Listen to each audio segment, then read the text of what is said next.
if you will humble yourself and bless my people, I, God, the creator of all things, will bend my knee and bless you. This isn't about just buying products from Israel. This is about helping build the land. If you want to truly understand charity, it is not to just give money away and it makes you feel better for doing it. It's joining and partnering with people to build something together and build a future. Hi, this is Adam Eliyahu Berkowitz from Israel 365 News. I'm here with a very dear friend who has a very interesting story to tell. This is my friend Steve Werp. Steve has an organization that I would say is manifesting a verse in the Bible. Okay? And the organization is called Blessed by Israel. By is spelled B-U-I. It's a capitalistic approach to a blessing. So, Steve, start off by telling us a little bit about Blessed by Israel. How did you start it out and what does it do? Blessed by Israel came about basically in 2015 when there was a big push for BDS, boycott, divest, and sanction against Israel.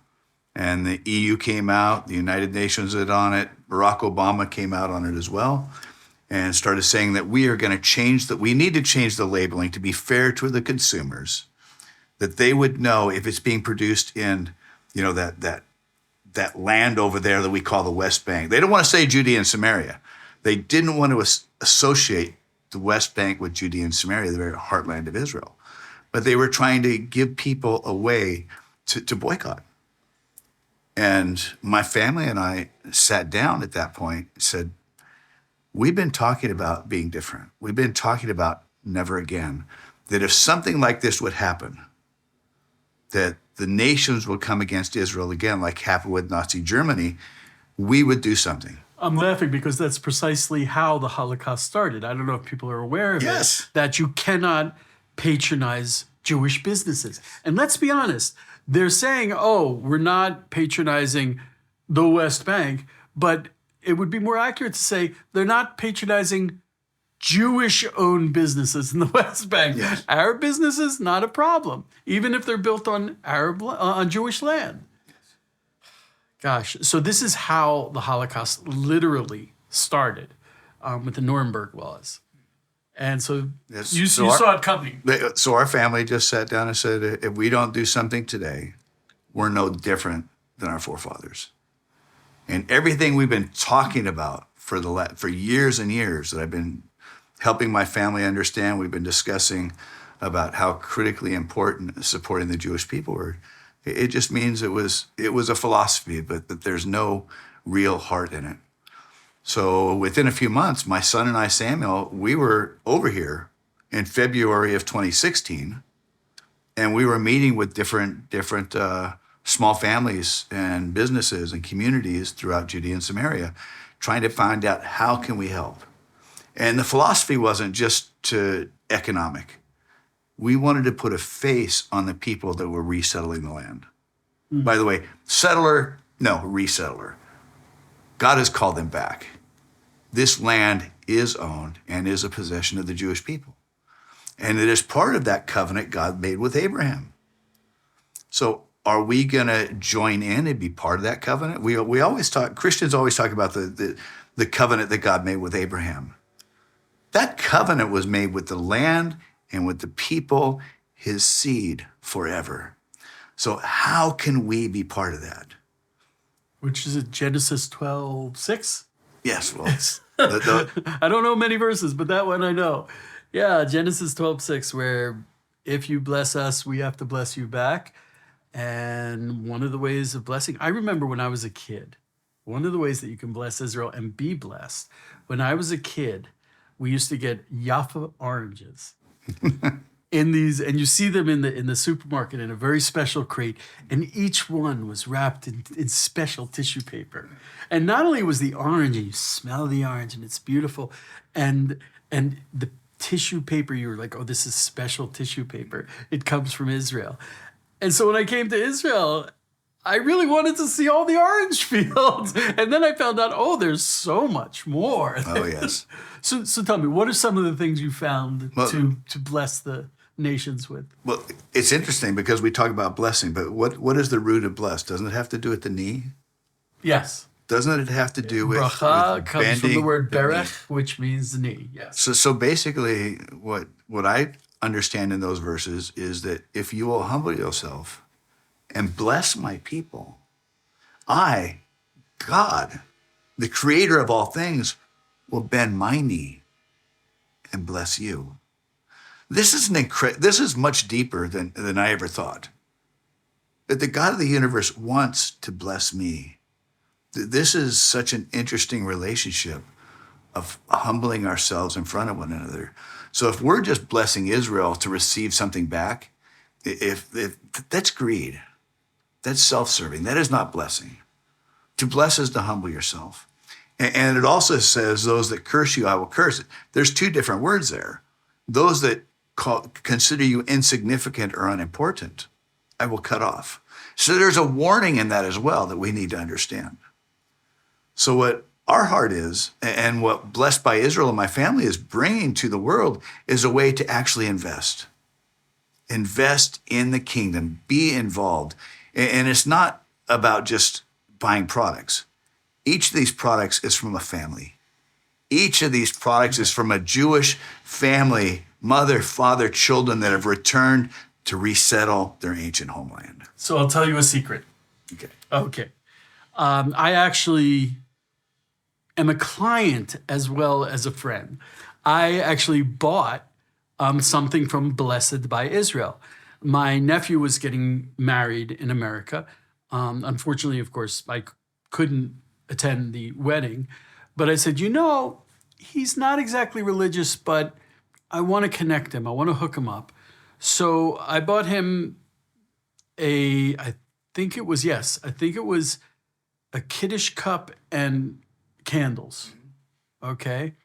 I remember. And they were on your site. First of all, they were beautiful. It was like, I looked at it and I'm like, this is what I was looking for. It's even better than it was more what I was looking for than what I was looking for. It's perfect. And then I looked at the description of who made it. That was Batya. Batya. 30 years ago, I showed up at Bat Ayin in Gush Etzion to learn in yeshiva, and there was one married couple. And it was Batya and Baruch Erdstein. And they lived in this little caravan with their daughter, who they used to give her a bath in a big bowl, in a big plastic bowl.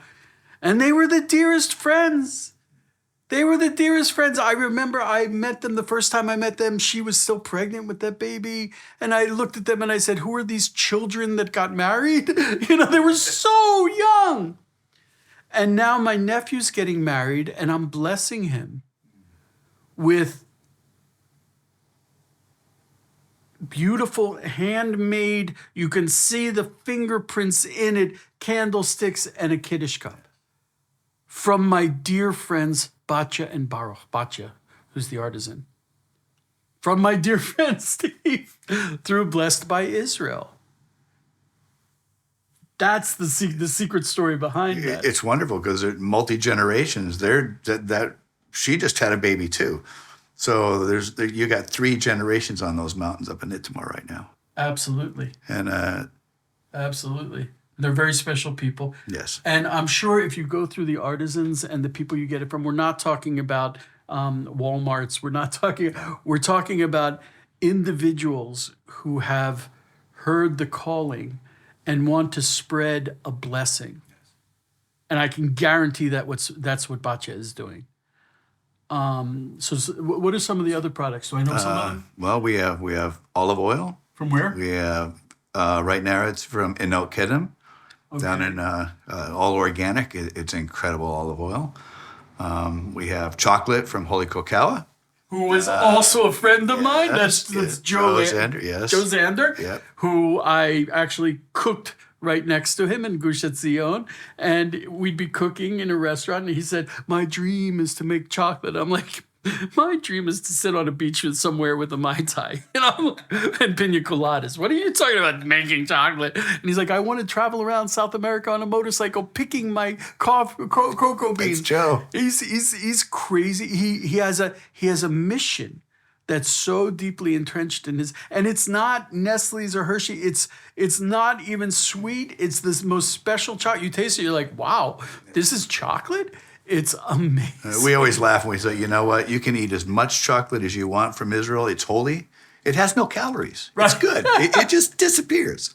Right. It's a mitzvah. It's a blessing to eat this chocolate. And what's crazy is he moved to this little place called Malay Hever. See, I really do know Joe very well. His wife is my wife's former best friend's sister. If you can follow that. He moved to a lovely little town in the hills of Hebron called Malay Hever.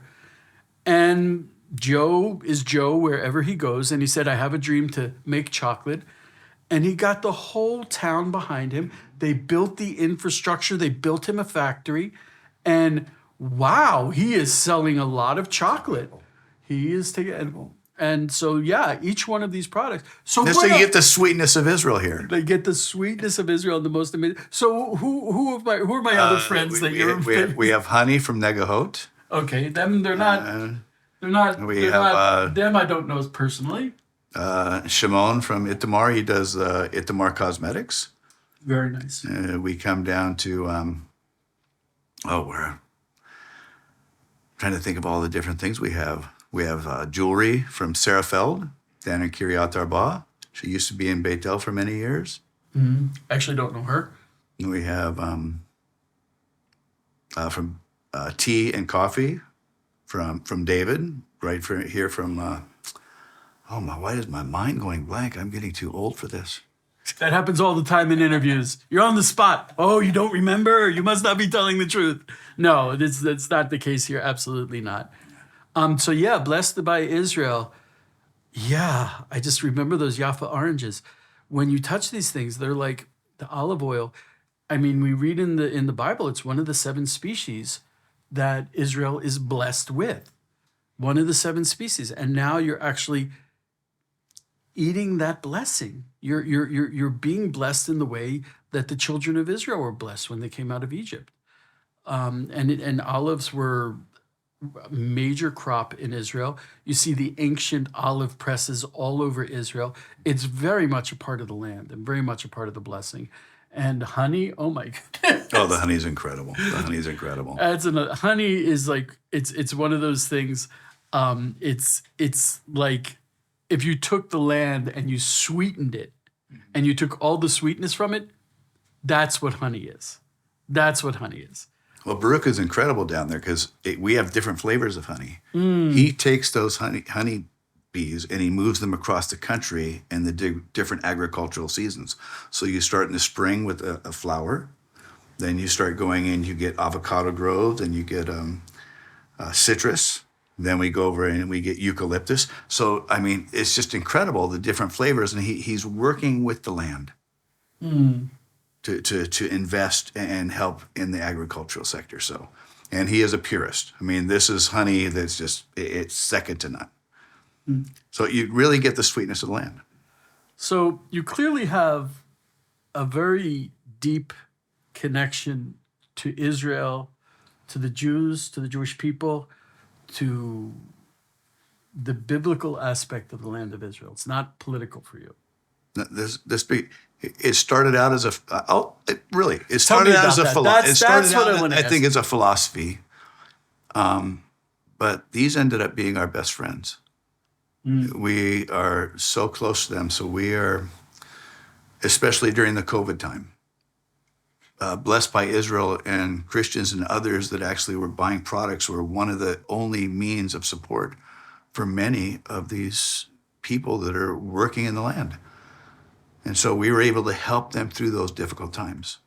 So what a blessing to actually be able to stand with your friends in their most difficult times.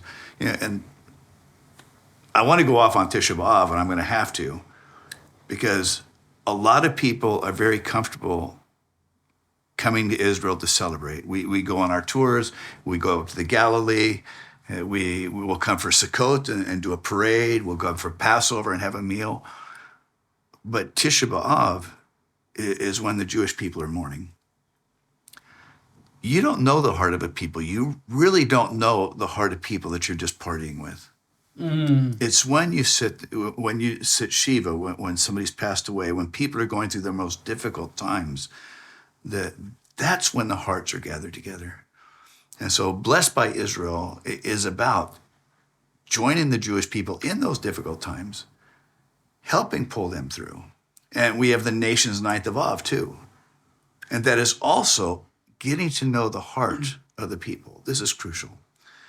So one of the foundational points for Blessed by Israel, and I learned this not too long ago, is Maimonides has a ladder of tzedakah or charity, right? And so what I was really blessed to see is, you have the lowest form where people are begrudgingly giving, and it goes all the way up to where the highest form is to actually invest in people, give them a job, help them to become independent so they can bless others. So Blessed by Israel, you're not just, this isn't about just buying products from Israel. This is about helping build the land. Partnering. It is partnering. So everybody that buys from our company, you're actually investing in the people, in the land, in the future of Israel. So if you want to truly understand charity, it is not to just give money away and just it makes you feel better for doing it. It's joining and partnering with people to build something together and build a future. From the Jewish side, I'll tell you, Jews are used to dealing with horrible things, unfortunately, historically. And even in the modern state of Israel, it was Israel pretty much alone against 7 Arab nations. And as a Jew, I'm sick of being alone. I am so sick of walking. And you know something, even social media has actually just made that worse. I go on Twitter. As soon as people see on my profile that I live in Israel, oh, how does it feel to murder Palestinians? I wouldn't know, but it really emphasizes how separate we are. I'm tired of it. I'm sick of it. You're a nice guy. I'm a nice guy. We both like coffee. Let's get together on this already. And the best way to do that, as you pointed out, is let's partner. Let's make a business. Let's, where we have a blessing here, let's spread it. When was your first time in Israel? 1991. Whoa, that was the year I made Aliyah. Yes. Whoa. We just missed each other. That was a long time ago. But that's an amazing story because the first time I came here, I came on a thing about the temple, the third temple, the rebuilding with Chuck Missler, and the Temple Institute was there, and Rabbi Richmond was there, one of the main speakers. It was incredible. But I had this crazy idea. After they left, I stayed an extra couple weeks. And I wanted to go up to ancient Shiloh. Always wanted to be there with just something. I wanted to go. Highly recommended. Not so many people actually make that trip. And very soon, the red heifers are going to be up there. So Well, in 1991, there was almost nothing up there. There was almost nothing up there. And it's not, these days especially, it's not pleasant to try to get there because our neighbors are less than sympathetic. I go up there all the time. But in 91, this is right after the war, and I drove up there and I looked and I said, I stopped, and there's just caravans and a few things up on top of the hill. There's a little street sign that says Shiloh. There's nothing there, and I stopped on the side of the road and I'm lost.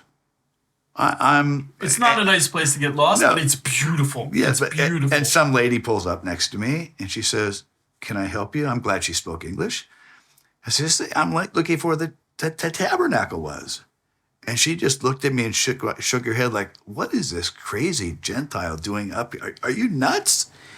And she just waved me off to the north and said, "It's up there."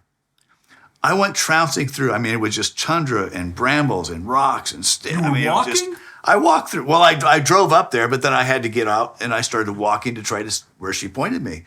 And I probably walked 300, 400 yards and I couldn't see anything. I was very disappointed. I came back. It wasn't until about 4 or 5 years ago that I stood in the same place. And it was like my eyes were opened because I looked and there are olive groves and there's vineyards and there's a huge city up on that mountain. And there's the tabernacle is encumbered. I could sit there and walk through it with my sons and see that ancient city where Samuel was a baby, where Eli was. And I realized that Hashem brought me up there in 1991 so I could be a testimony to the restoration. Because I've seen it with my eyes. I've seen what God has done. And he didn't do it alone. The Jewish people had to engage and build this. They had to be obedient. They look at the land and they say, we're home. What are we supposed to do? We're supposed to rebuild the ancient cities. We're supposed to raise our families. We're supposed to rebuild the roads. And you know what? I want my Christian friends to understand something. That come out of your prayer closet, engage. And Blessed by Israel is a great way to engage and be part of this. If you can't come, you need to come too. They need to come and see. You need to taste and see if the land is good. And when you take honey or olive oil or chocolate or something else from the land, you're actually infusing in your body, in your cells, the very minerals and land of Israel. It becomes part of you. There's a physical part of you that was once the land of Israel. That's the biblical land of Israel. It's a mind blower. Also, you mentioned Shiloh. It's interesting that the tabernacle was a tent, so there aren't too many hard artifacts that remain from it.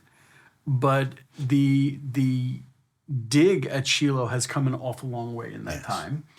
And they found something that looks about the right shape and size for the tent, the central tent of the tabernacle. And when I say they, I mean Dr. Scott Stripling, who is a devout Christian and one of the most solid, competent, brilliant archaeologists I've ever had the privilege to meet. A man who does not compromise with science, and he does not compromise on the Bible, and he brings them both together. And it's through him that we are now going to see where the tabernacle stood before the Ark of the Covenant was moved to Jerusalem. Really amazing. And this is something that we're seeing in our lifetime, dude. Amazing. There's another Christian that's actually engaged. Absolutely. And he's been engaged for decades. Yes. So we don't understand, and I think most Christians don't understand, most people don't understand. If you want to see change, you have to engage. Yeah. You have to be involved. Like I said, come out of the stands, the bleachers, get onto the field and play the game. I always compared being religious, even learning the Bible outside of Israel, to learning how to scuba dive in a pool. You're going through the motions and it looks right, but once you put on those tanks and you dive down 60 or 80 feet on the coral reef, and the barracudas are there and the sharks are there, it gets real. It gets real really fast. And for Jews and for Christians, I'm very critical of Jews who are not engaged in Israel, and who just they might be willing to write a check, every couple months, but money's good. It's not enough. It's not enough. Being engaged is what it's all about. But we were just talking. We were looking out the window, and you said, well, did you know that Samson is buried right over here? And actually, the valley where David and Goliath fought is right next to where we're right next to this right office now. in Beit Shemesh. It's right there. Your Bible comes to life when you walk the land. It's pretty hard to walk around Israel and not be stumbling over these things. It's all over. Anyway, Steve, we're going to put the links to Blessed by Israel. I recommend going there to see the wonderful things that my friends are creating to send out and bless the world. The light goes out from Zion. I recommend it, and I recommend getting engaged with Israel, like my dear friend Steve Werp has. Thank you so much, y'all. Here's the rule that if you bless us, we have no choice. We got to bless you back in return. It's written. It's one of the Torah commandments, and we got to do it. So thanks so much. Be blessed, y'all. Shalom, shalom.